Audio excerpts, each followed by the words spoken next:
Har qiziqcha aytgandek bir odam chiqibdi. Biz o'tmishda ham yaxshi yashaganmiz, hozir ham yaxshi yashayapmiz, kelajakda ham yaxshi yashaymiz degan ekan. Shunda bittasi kambag'al o'rnidan turib, "Xo'p, bizchi?" degan ekan keyin.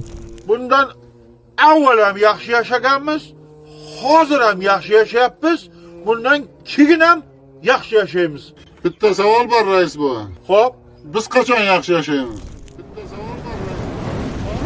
Biz qachon yaxshi yashaymiz? Mana shu haqida Tolstoy aytadi qarang. Saltanat muhabbati xuddiki hukumat vakillarini qalbiga o'rnashgandek, kanisa vakillarini ham qalbiga o'rnashib qoldi deydi. O'z asrini vasflab aytayapti buni Tolstoy. Bu diniy tabaqa vakillari kanisada o'zlarining saltanatini quvvatlashga harakat qilyaptilar. Hukumat ham kanisaga bu narsada yordam beryapti. Chunki kanisa ham hukumatni saltanatini quvvatlaydi buni evaziga. Qarang, ana shu Tolstoy tushungan haqiqatni bugun musulmonlar tushunmaydi. Diniy tabaqa bilan hukumat bir-birini dastaklashi evaziga ikkalasi ham bir-birini haromxo'rligidan ko'z yumib yurishligini shikoyat qilyapti. O'zini asrida shunaqangi holatdan. Hozir ham xuddi shunday emasmi? Ana shu diniy tabaqani ba'zi ishlariga hukumat indamay turadi. Nima uchun? Chunki diniy tabaqa ham hukumatni ba'zi ishlariga indamay turadi. Aytayaptiki, ana shu ikkala saltanat, ya'ni kanisa bilan hukumatni hukmronligi, saltanati ana shunday qilib voqelikda shu ahvolda qolaverishligiga sabab bo'ldi. Ya'ni o'zgarish yo'q.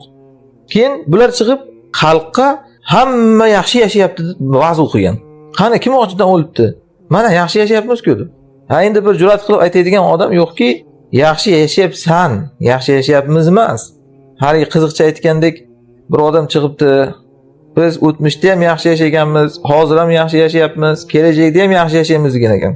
Shunda bittasi kambag'al o'rnidan turib, "Xo'p, bizchi?" degan ekan keyin.